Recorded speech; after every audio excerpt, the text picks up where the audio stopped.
Hello everyone, welcome to a new video. So in this video I'm just going to briefly talk about the Sigma 500 prime Sigma F4.5 APO EX DG HSM lens. It's a prime lens, it's great for doing wildlife photography. It has an aperture of F4.5, has no image stabilization. It has a solid lens hood which is made out of metal with rubber at the end. It has a tripod collar for moving vertical and horizontal axis. Has no clicking, so obviously you have to visually make sure the lines are lined up like so. Hopefully you can see that in the video. We have a focus limiter, full 8 meters to infinity and 4 to 8 meters. We have a drop-in filter holder which is a 46mm size. Manual focus and autofocus in the actual selector there for focusing, and it's about 3 kilograms in weight, and it's a heavy lens. We're looking at the results on an EOS R, mirrorless camera with an adapter on, so it's an EF lens for Canon. So I just want to look at the results, and it's up to you to peruse the results and decide whether you would like to invest in this lens, which you can pick up for about £1,500 on eBay, or you may wish to invest in the more expensive F4 version that's come out. I think it was last year it were released, and that's something in the region of £6,000. So it depends obviously what you prefer. This is a cheaper alternative, and if you're happy without image stabilization, fantastic lens for you. But what you may find is Apsc is very challenging on this lens, and you may not like the results. ISO for all images are taken at 2500. Shutter speeds are ranging between 80 to 5. Basically I put it on a tripod, and then we just set the timer, 10-second timer on this camera and the other camera, just to give us some sharp results with no camera shake. So let's get to the results. So here we have the lens sharpness test card. We're just going to look into the actual card pictures that are JPEG images. We're just going to zoom in 100%, and then you get an idea of what it's doing. But this is at F4.5. Let's zoom in to 100%, which gives us good results in the center. But I do not think it gives good results in the corners, because if we look here at 100%, we have some softening going on, where the lens sharpness text is, as well as where this number 1 is. There is some texture in this box that you cannot see in this particular image, but when we change apertures you can. So obviously what's happening is, I do think we are getting some softness at F4.5 in this particular image. If we look at F5.6, I do also think there's some vignetting going off. I'm going to do a separate video showing you the vignetting, so don't worry about that. But in this, I'm just going to zoom into the actual middle of the lens at 100%, just to show you roughly the quality, which isn't too bad there. Zoom out and let's have a look and see if it's giving us any better results in the corner. If we've got 100% at F5.6, while we've seen a little bit of the texture in this box and some softening around the text here, I can't make out the texture. So even at 5.6 we're not having a major improvement there. But in the center I think it's giving us some good results.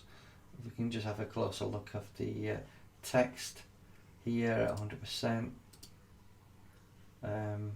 you know, and let's go back, 100% text here in the corner, and at F5.6 you can see it's a bit clearer. So let's have a look at F8.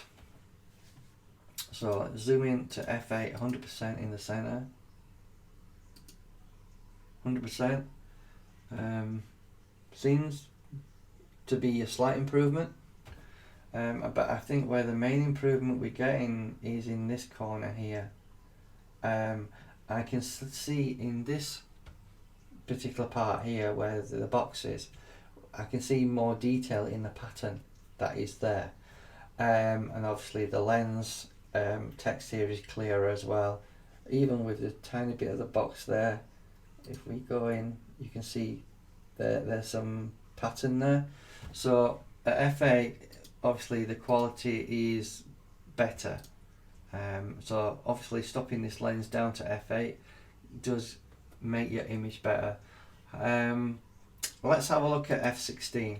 F16 should be even sharper still, but we'll find out if we're getting any diffraction going off, because diffraction can soften your image a little bit.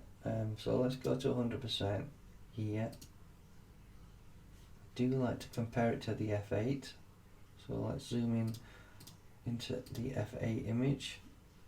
F16, f8, they're about the same. I don't think there's much diffraction going off at f16. I suspect if we tried using apertures of f32 or f22, we will probably get a bit of diffraction coming in there. But I do think it's giving us some good results on full frame. So let's jump to the Apsc camera we've got, the 90D, and we'll check out the results there. But there is a bit of vignetting going off at F4.5. I'll do a separate video for that. Anyway, let's jump to that, and I'll see you soon. Hello everyone, this is the 90D test of the lens sharpness test card. So we're just going to jump into the image and have a look and see the quality that we're getting from Apsc. Obviously Apsc is more challenging on the Sigma lens. We're running at 2500 ISO, just like the EOS R we've just looked at, and I will compare them side by side as well. So let's just have a look at this image here. At f4.5 I want to go to 100%, and first thing I can say is we're seeing quite a bit of softness, first of all. Secondly, the ISO of 2500 is showing up here quite a bit, so just keep that in mind, that there is a bit of ISO noise that's going off here. But I do like to check out the corners. Looking in the corners, it's softness there, quite obvious, and there's no pattern in the box around the number 1 here, so clearly there's a lot of softness going off there. So I would say don't use, don't crop in basically on this lens if you're using Apsc. Looking at 100% in this corner, again it looks really terrible if I'm honest with you, in the corner. And if we have a look in this side, it's the same story at 100%. Come down to the bottom,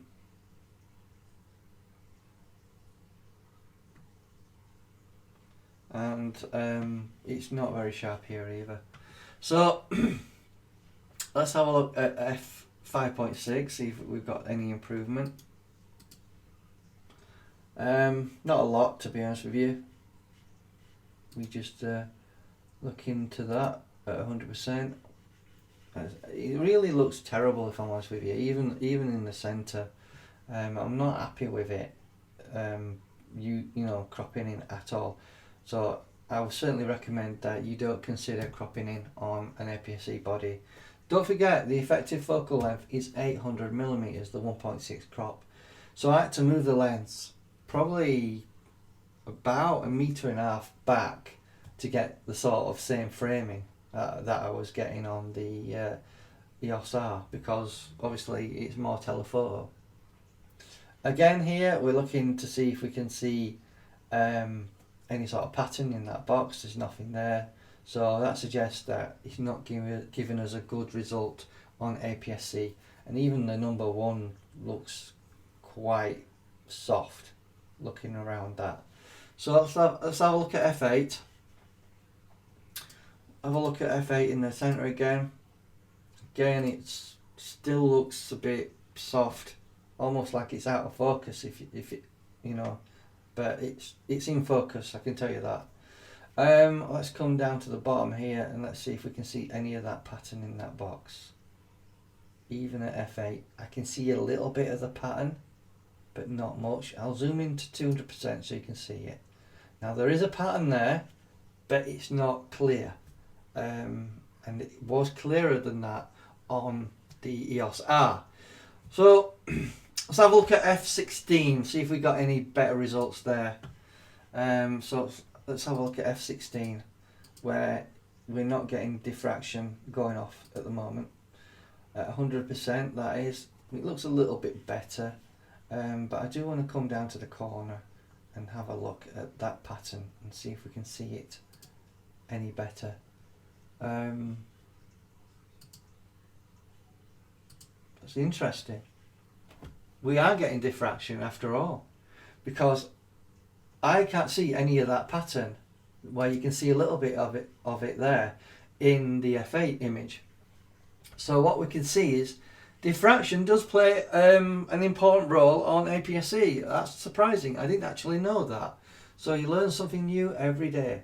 So yeah, there's no pattern that you can see there. So my conclusion is on APS-C it's not great, and to be honest, it's a full frame lens. It should be used on a full frame body. You know, I would probably say don't crop if you're going to use APS-C on this lens. But that's surprising. So what we found out that at F8 we're not getting the sharpness. Even, you see, the thing with APS-C is it's not using the entirety of the lens. It's using the sharpest part of the lens. And even using the sharpest part of the lens, we're still getting softness in the corners, which is surprising. You would expect that on full frame, but you wouldn't expect that on APS-C, so that's interesting to learn. So, upshot of it is try not crop whenever possible using a lens like this, because I don't think the sharpness is there for APS-C. Okay, let's have a look and compare side by side and have a look at the actual EOS R images versus the 90D. So hello, we're going to test and have a look at the lens sharpness test card, but we're going to have a look side by side the EOS R and the 90D. I want to find out if APS-C is a lot worse than the full frame pictures that we've got here. So let's have a look at the centre of the EOS R at F4.5. Let's see if we're getting some sharpness there. It does look a little bit soft, if I'm honest with you. If we go down to the bottom here, the lens sharpness text looks a bit soft, and so does this box here. I don't see any pattern, and there is a pattern there. So let's look at the 90D, see how that's doing. Again, you'll see more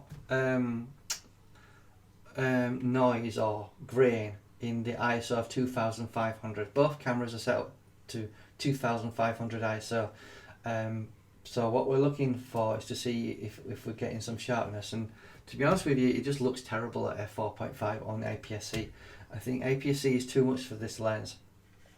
But I would recommend you do not crop in if you do intend to using an APS-C camera on this particular lens. Looking at the lens sharpness area here and the number 1 there and the box around it, it is extremely soft. It's terrible. If we zoom in, while you can see a little bit of the pattern, it's almost unusable. So I would say do not crop with this lens, because I do not think it will be a good lens to crop with if you're using APS-C. We're using the 90D at 32 megapixels versus the EOS R, which has 30 megapixels, but it is full frame obviously. We're using the EF adapter on there on the EOS R mirrorless camera. So let's have a look at F8 on the EOS R, giving us good results. I do think it's a lot sharper. Obviously at 100%. If we go back here, this is the EOS R at F4.5, and this is the F8. So it looks better and looks cleaner.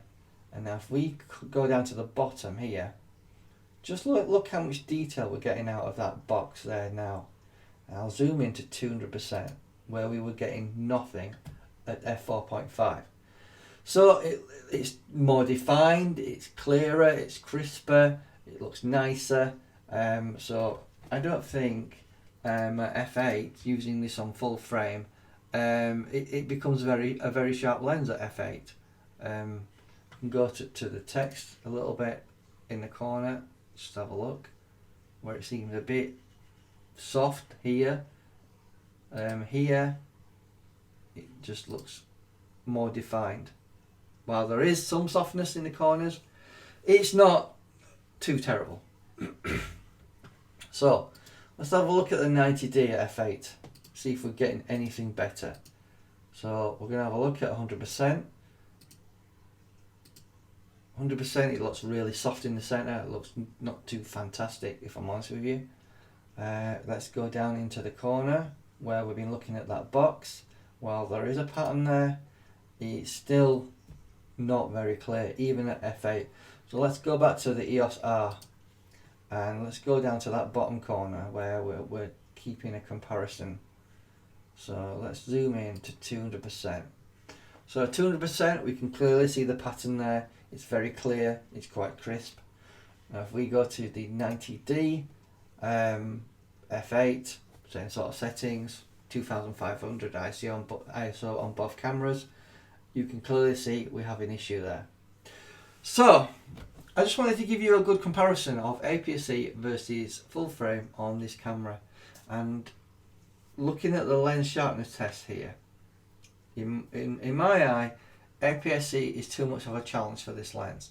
I think if you're going to use APS-C, you don't want to be cropping, because you'll just bring more of the softness into your image and it won't be a great real world result. Now I will give you a real world examples video tomorrow so you can see the sharpness in real things, real models that I've set up, you know, just so you get a comparison of what it's like in real life. Because sometimes test charts are all good and great for testing sharpness of lenses, but sometimes it doesn't always translate to the real world.